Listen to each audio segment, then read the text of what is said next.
Okay, so we do the cold opens, and I have a habit of I will just have random thoughts, so I will write them down on the nearest piece of paper, right? Sure. And you disagree with this. You think I should, I don't know, put it on a phone or something, but whatever.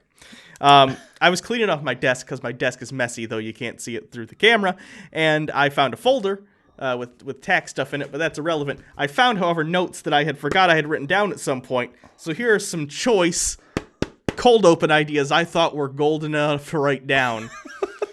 Here's the two that are on here.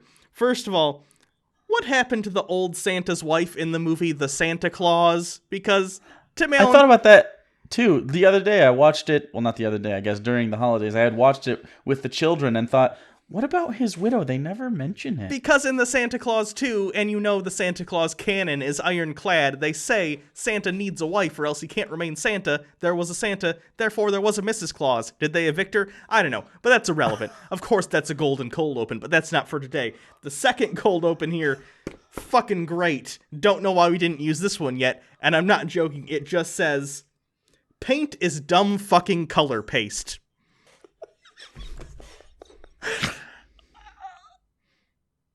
So yeah, I think the future is fucking golden for us.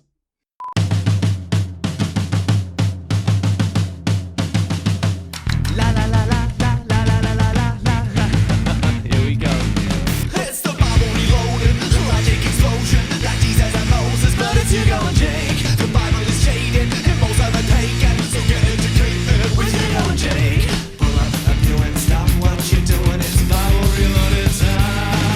They call it debated, the theorists will hate it. I'm talking to taken, but it's Hugo and Jake. So I'm with the show then, it's not candy coated, it's the Bible reloaded with Hugo and Jake. With Hugo and Jake. Hello everyone, I'm Hugo. I'm disappointed in Hugo. And this is the Bible Reloaded, and we're finally back to do more Bible. Past 3 weeks actually, we've been doing movie reviews, so we've been... Yeah, people were asking for them. I wanted to bang a couple out, and you did too, and it was nice. Yes. It felt good, damn it. But I'm exhausted on the movie reviews now, so those are done for at least 2 or 3 weeks. We're going to be back to the Bible studies and the chick tracks and all that good stuff. So today we're going to continue our study of Isaiah with chapter 2. Maybe we'll get to 3, we will see. And, we'll summarize part of 2, because that's boring as fuck. But basically today we're going to be talking about end-time prophecy. Not Christian end-time prophecy, mind you. This is still the Old Testament, so this is Jewish end-time prophecy. And they don't match up exactly, so that's kind of interesting. And we'll talk about that. So, without further ado, let's go ahead and check out Isaiah chapter 2. This is what Isaiah, son of Amoz, saw concerning Judah and Jerusalem. In the last days, the mountain of the Lord's temple will be established as the highest of the mountains. It will be exalted above the hills, and all nations will stream to it. Okay, so a lot of people think we're in the last days now, and have, since the last days were a concept. But, that would mean that, like, where the last airbender trains is where the end of the world occurs, right? Is that what they're talking about? The thing on the Himalayas? I assume that's where the last airbender is right now. You've never even seen Last Airbender, so... Yeah, they're like monks and shit, right? Yeah, but... And they're on mountains? Okay, well it depends on... I nailed it. No, I know everything there is that I need to know about the last airbender. It depends on the tribe, because one of the airbender tribes, they live on a buildings upside down on the underside of a mountain. But sure. That's not how gravity works. They're like giant stalactites that they built houses into. No, that's not a thing. It's not a thing that exists. Well, neither is airbending, so... Anyway, they continue on to basically talk about how people are going to stop conflicting, they're going to go up to this hill, and God's going to settle their disputes. Moving on to verse 6. You, Lord, have abandoned your people, the descendants of Jacob. They are full of superstitions from the east. They practice divinations like Philistines and embrace pagan customs. Their land is full of silver and gold. There is no end to their treasures. Their land is full of horses. There is no end to their chariots. Their land is full of idols. They bow down to the work of their hands, to what their fingers have made. So people will be brought low and everyone humbled. Do not forgive them. Then it goes on to talk about how they are all wicked and how people have fallen, and this is why the end of the world is coming. And that's essentially sums up chapter 2. We're going to move on to chapter 3 because it's more interesting, and it's how God's going to come down, and it's what the end times will actually be like. This is how Isaiah is going to be for by the way. We're going to skip around. Sometimes we'll skip entire segments and just let you know what happened, because a lot of it's just this repetitive, like for instance, what he just read. Just like, this is the things they have. Is that important to you? Do you care how many horses they had? You don't. You don't care. Don't pretend like you care. I had a friend. His name's Dave. He really likes horses. It's weird. His wife likes horses too. They do horse things. He proposed to her during a horse event. I'm not making that up. He would care. Question. Fuck you, Dave. Yes. Have they fucked on a horse? I don't know. I would fuck on a horse if I liked horses as much as they like horses. If people fuck on a horse, does the horse know what's happening? If people fuck on a horse, is that animal abuse? People ride horses. If two cats sat on my back and fucked each other, would I like it as much as the horse? If you come on a horse while fucking someone else while riding a horse, is now the horse involved in your sex act? Isaiah chapter 3. Judgment on Jerusalem and Judah. See now, the Lord Almighty is about to take from Jerusalem and Judah both supplies and support, all supplies of food and all supplies of water, the hero and the warrior, the judge and the prophet, the diviner and the elder, the captain of 50 and the man of rank, the counselor, skilled craftsman, and clever enchanter. This section is going to be involving the Lord coming down and exacting his justice upon the people of Jerusalem and Judah because of their wrongdoing and how they have adopted idols from the east. So, that's nice. Again, we talked about how Isaiah is sort of a prophecy, so I'm assuming at the time this was written, this was happening, and there was sort of cultural trade going on where religions from the East had been seeping into the Jewish people. So some people who, let's say, didn't want to intermix cultures were like, hey, if you keep doing this, this is going to happen, and God's going to fuck you up. Spoilers, none of this happened, so don't worry about it, guys. It's fine. I will make mere youths their officials. Children will rule over them. People will oppress each other, man against man, neighbor against neighbor. The young will rise up against the old, and nobody against the honored. Hold on. Isn't this what he threatens with godlessness? Yes, sometimes. Well, that's the point. He's saying, in the end times, these are the signs that are coming. Of course, these signs are nothing like the signs that come later in the New Testament, but this is the Jewish apocalypse. So, of course, it's very, my poor son, he's going to come over and he's going to disrespect us. That's the Jewish apocalypse. Was that your Jew voice? That was my attempt. I don't know. Oh. I've done better in the past. I'm aware. It's been a while. I'm rusty on the Jew voice. Let's see. Not like this. A man will seize one of his brothers in his father's house and say, "You have a cloak. You be our leader. Take charge of this heap of ruins." I'm sorry.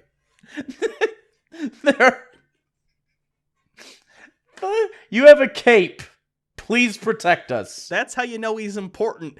Again, I'm assuming the implication here is supposed to be in this time of trouble, there's going to be great turmoil. They will turn to a leader who is not suited to do so, which is, of course, ridiculous. Who would elect a leader who isn't suited to do so? Wink. But in that day he will cry out, "I have no remedy.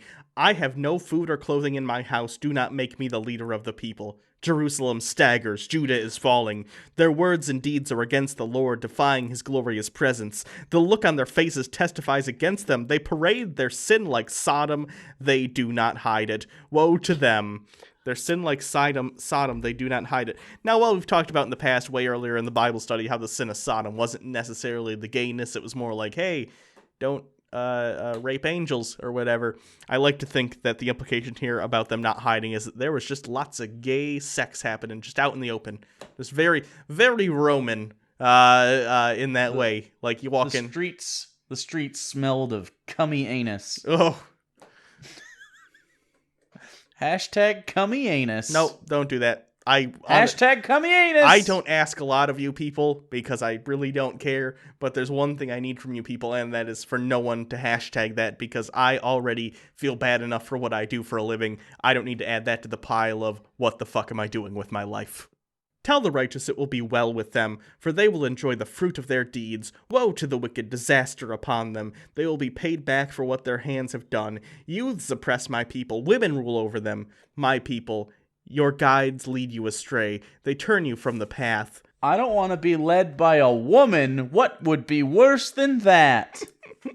I like that despite, how do I put this? Okay, so the Old Testament written a long time before the Quran, for instance. And we do the Quran study over there. Even though this was written long before, their disrespect for women is less blatant. Let's put it that way. It's like it's like on some level the writers of the Old Testament knew, even though they were being very disrespectful to women and putting them as second-class citizens, they almost felt a little bad about it. Like, yeah, I don't really want to put a woman in charge of me, but like they were like about it. But whereas the Quran's like, no, fuck women, they're not worth as much as men. End of story. In fact, we'll tell you exactly how much less. Half. Check out our Quran study, guys. It's real interesting. The Lord takes his place in court. He rises to judge the people. The Lord enters into judgment against the elders and the leaders of his people. It is you who have ruined the vineyard. The plunder from the poor is in your houses. What did you mean by crushing my people and grinding the faces of the poor, declares the Lord Almighty. Grinding the faces of the poor? Yeah. Oh. I think he's talking about the leadership being corrupt and essentially saying the real people of my people are the Jews on the street day to day. You know, the people just living their lives, doing their best, toiling, worshiping me. And you, the leadership at the top, have become so corrupt and influenced by foreign religions and cultures. You lost sight and you're pieces of shit. Fuck you, I'm God. So God is like pushing a grassroots sort of campaign into Judaism? Yes, I would say so. Is God Bernie Sanders? Sure, but then Bale is going to come in and tell everyone to Pokemon Go to the polls, and it'll all be over. Bale, why are you in a blue tracksuit? It makes me feel pretty. The Lord says the women of Zion are haughty, walking along with outstretched necks, flirting with their eyes. You know, all those sluts with their necks sticking out. Goddamn neck sluts. Look at that neck. Jesus. Strutting along with their swaying hips, with their ornaments jingling on their ankles. Therefore the Lord will bring sores on the heads of the women of Zion. The Lord will make their scalps bald. So because they're attractive and have jewelry on their ankles, like toe rings and shit, they're gonna be afflicted? Yeah. That's what you gotta do. Gotta put those sluts in line with head fucking scars. Head diseases? Head disease. Oh. I have leprosy, but just on my scalp. Right. At least my neck still looks good. That's why I wear the hats all the time. I'm such a slut with my gross neck. You know, just sores. What possible slutty things can you do with a neck? Oh, I'll show you Like, some can slutty you things I can do with my neck. Just put a dick in... Just rub it. I'll tell you this. There's a finite capacity of occupancy for holes, but if it's just a surface area, you're only relegated to how much you can place upon it and move along it. I had dignity once. In that day, the Lord will snatch away their finery, the bangles, the headbands, the crescent necklaces, the earrings, the bracelets, the veils, the headdresses and the anklets and the sashes, blah, blah, blah, blah, blah, all the shit. I'm not kidding. That was only half of the things they listed. Nose rings, cloaks, purses, mirrors? Yeah. That's not like those other things. I'm just saying, he's saying they're very vain. They want to look sexy for people, so I'm going to put a stop to all the things that they think they need to make them look sexy. Apparently, God just loves what's like, just, what's the word I'm thinking of? Ratchet? Is ratchet a word? Yeah. God You're too white to just pull that out, though. You gotta... No. Okay, we'll redact that. You know what I mean, though. Basically, God hates Beyoncé. And now the Bayhive is gonna come after us. Can we talk for a minute? And we can. You know what? I've been waiting. There have been far too few segues in this fucking episode. Can we talk about a second for Beyonce in this whole image of when she gets pregnant, all of a sudden she's this fucking Yas queen, like she's fucking goddess bullshit, needs to take goddamn photo ops of her pregnant belly and fucking golden opulent, like Did you see the fucking the Grammys? Was it the Grammys? Or yeah, something. I don't know. And she was in that fucking like gold headdress, and it was like she was masturbating to the thought of herself. Right? What is with... And I assume there's a reason. I assume that's part of her image, and they've realized, like, oh, women want to look up to her because they see her as this, like... But Beyonce, and further, people who enjoy Beyonce, I'm sure her music's fine if you like it. I don't care. But this image, with the pregnancies and the photo shoots, you're not a goddess because you got pregnant. Someone just came in you. Someone came in you, and you're fucking making Jay-Z, it look... who used to sell crack. Right. A former crack dealer came inside of you. It's not impressive. I don't think you get the goddess title from that. Anyone can get cum in them. All you gotta do is ask. Right. And someone will come. I could go out on the streets today and say, hey, would you like to come in me, masses of Boise, Idaho? And they'd be like, I guess. Like, I get a handful of cum. I'd say, honestly, she should be disappointed that she doesn't have more cum in her. I'd be more impressed if Beyonce's image was, look how much cum I can get inside me. And not even not in a sexual way. I'm not being a deviant. I'm just saying, at least that's a skill. You know what I want? What? I want her to Facebook live stream just staring down the barrel of the Beyonce vag when twins come out of it. Right? I was just gonna say, you'll be so disillusioned after that. Like I want you to see the mucus sac come out after them. Right? That's what I'm saying. You need to fucking juxtapose that whole goddess, I'm fucking yes, with her fucking screaming as infants rip their way out of her vagina. And Jay-Z's maybe there. I don't know. Can we shit on Jay-Z for a little bit to even this out? What do you got to say about Jay-Z?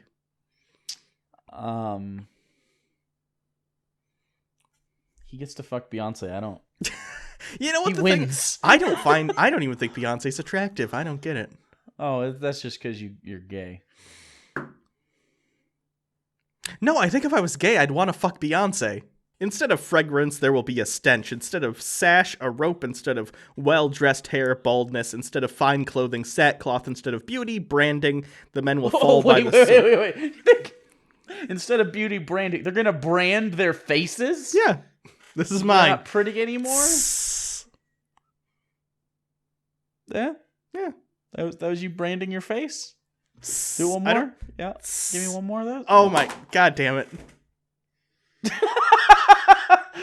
Please no one put dicks in that.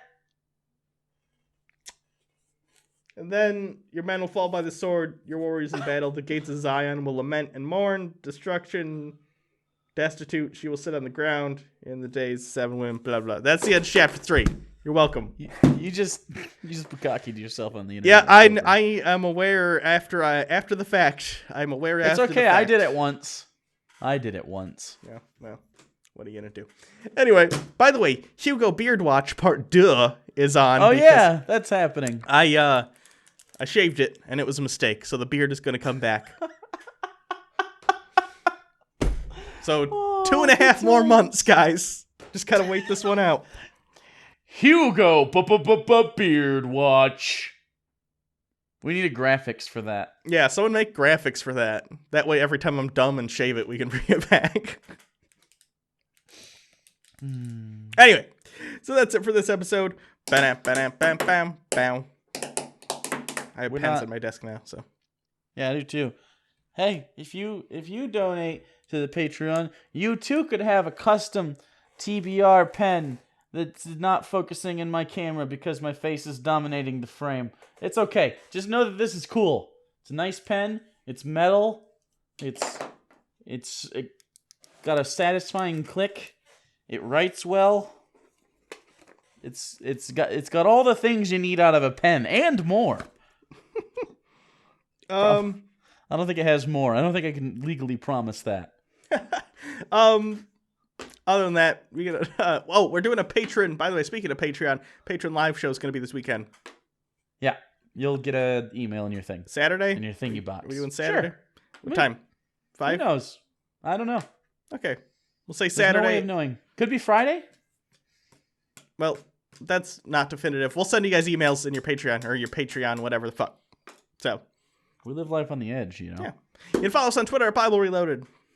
Follow Hugo Reloaded. You can also subscribe to the channel and get more of Beyonce. Do you like Beyonce? Not really. I don't really know how to. I have a little tiny jug of Vaseline on my desk. Well, that's clearly for your dick, so I don't need to know It's that. not for my dick. It's for my lips. Then it's for my dick. Huh? Not bad. Not bad.